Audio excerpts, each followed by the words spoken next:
بدعتی حضرات نے شیطان کو کس مقام تک پہنچا رکھا ہے، شیطان کو انہوں نے کیا مقام دیا ہے، اور شیطان ابلیس کے متعلق ان کا کیا عقیدہ ہے، آج ہم اس کے اوپر بات کریں گے۔ اہل بدعت حضرات کا یہ عقیدہ ہے کہ شیطان 5 وقت کا نمازی ہے اور ہر وقت توبہ استغفار کرنے والا ہے، نعوذ باللہ۔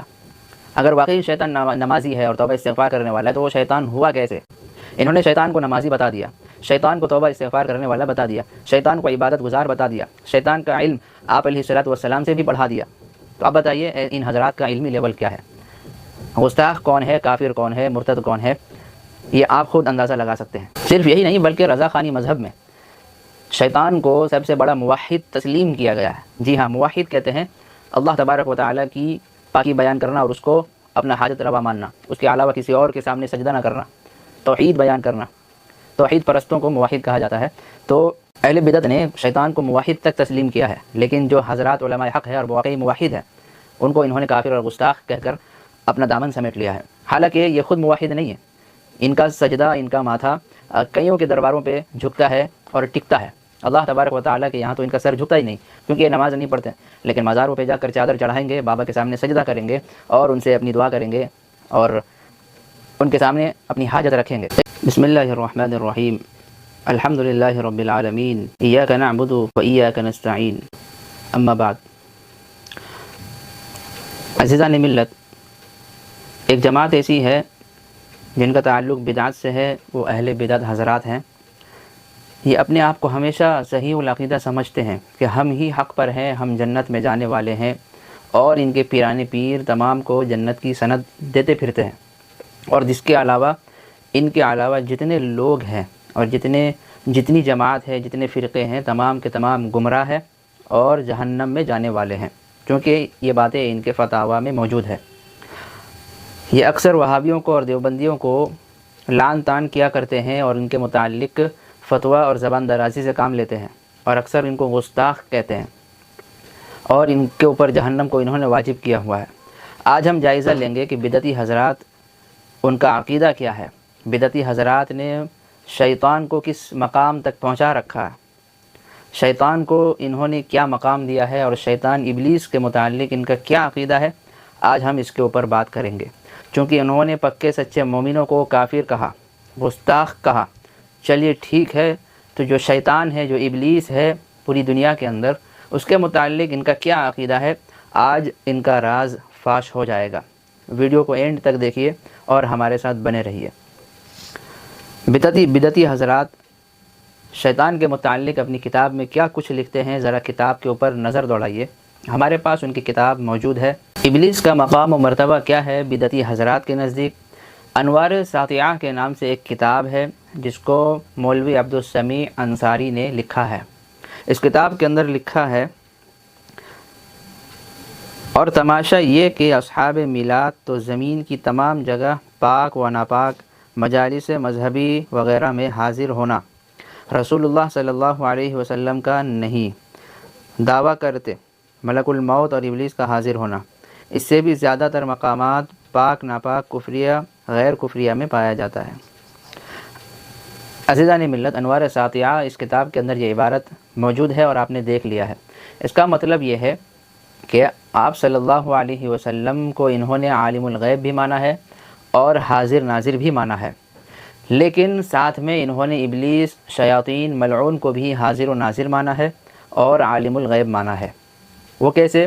کہ اس عبارت کے اندر جو عبارتیں لکھی ہوئی ہیں، جو باتیں ہیں، اس کا مطلب یہ ہے کہ مجلس میلاد جہاں جہاں منعقد ہوتی ہے وہاں آپ علیہ السلام تشریف لاتے ہیں، چاہے وہ جگہ مجلس میلاد منعقد ہونے والی جگہ چاہے وہ ناپاک ہو یا پاک ہو وہ جگہ، لیکن کچھ مجالسیں ایسی بھی ہیں جہاں آپ علیہ السلام کی رسائی نہیں ہو پاتی، لیکن شیاطین اور ابلیس وہاں پہنچ جاتے ہیں۔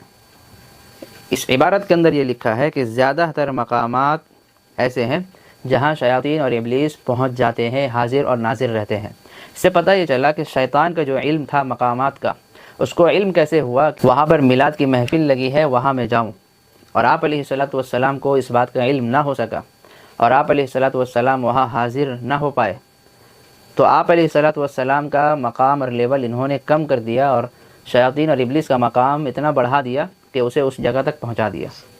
یعنی پتہ یہ چلا کہ شیطان جس جگہ حاضر ہو سکتا ہے، جس جگہ ناظر ہو سکتا ہے، اور شیطان کو جس مقامات کا علم ہو سکتا ہے وہ آپ علیہ الصلاۃ والسلام کو بھی نہیں ہو سکتا، اور وہ پہنچ بھی نہیں سکتے۔ اس عبارت کا مطلب تو یہی ہے۔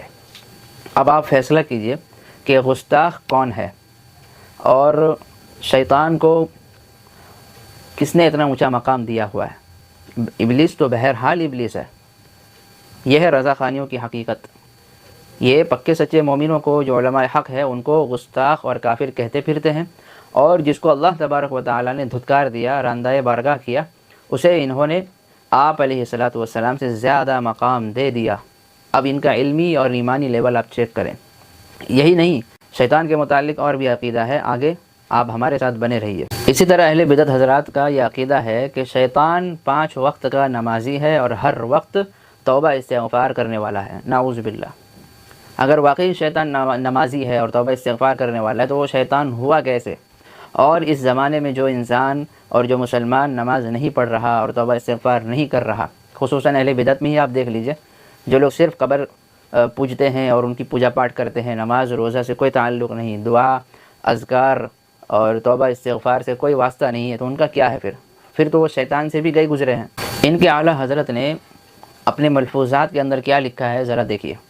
ملفوظات میں ایک عبارت ہے، اس میں لکھا ہے، مولوی احمد رضا خان اپنی کتاب ملفوظات میں لکھتے ہیں، ایک پری مشرف با اسلام ہوئی اور اکثر خدمت اقدس میں رہا کرتی تھی، ایک بار عصر تک حاضر نہ ہوئی، سبب دریافت فرمایا، عرض کی، حضور میرے عزیز کا ہندوستان میں انتقال ہو گیا تھا، میں وہاں گئی تھی، راہ میں نے دیکھا کہ ایک پہاڑ پر ابلیس نماز پڑھ رہا ہے، اور میں نے اس کی یہ نئی بات دیکھ کر کہا کہ تیرا کام تو نماز سے غافل کر دینا ہے، تو خود کیسے نماز پڑھتا ہے؟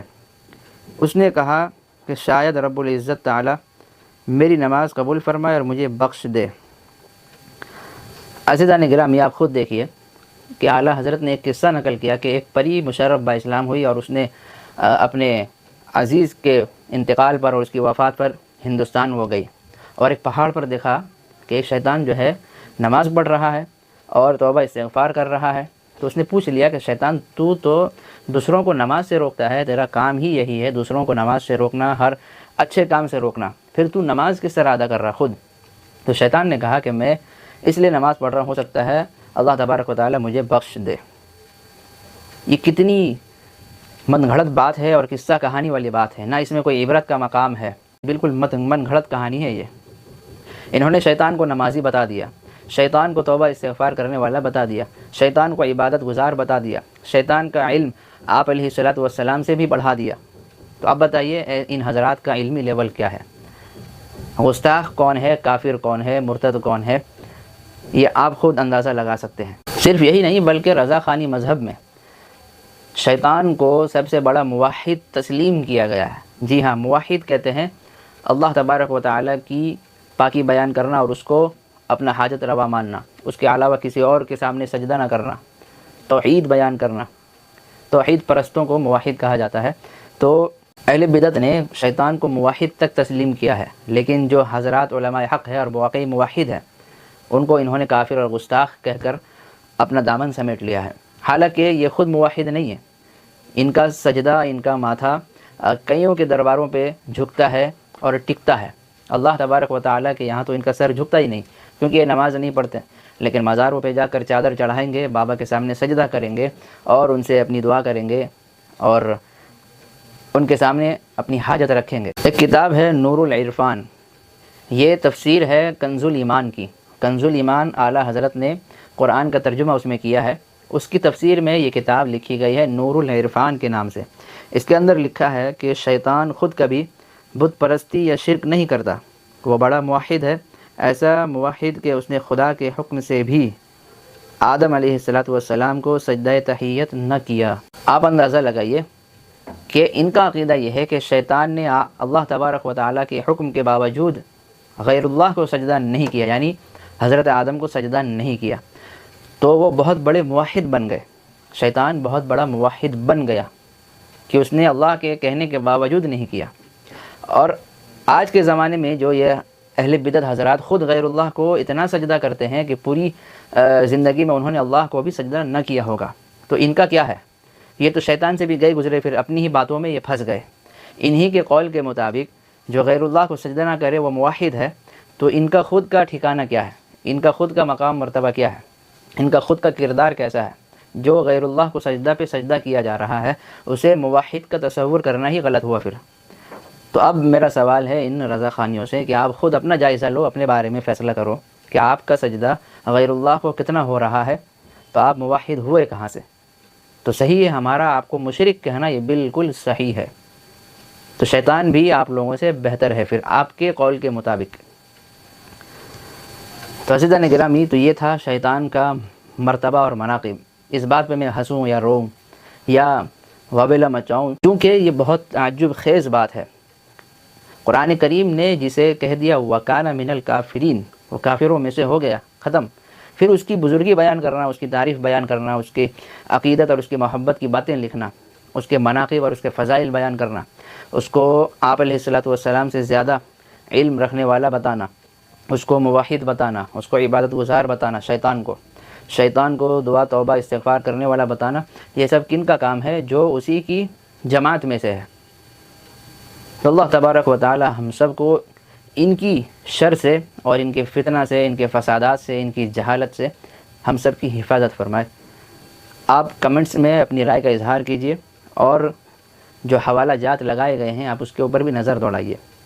وما علینا الا البلاغ.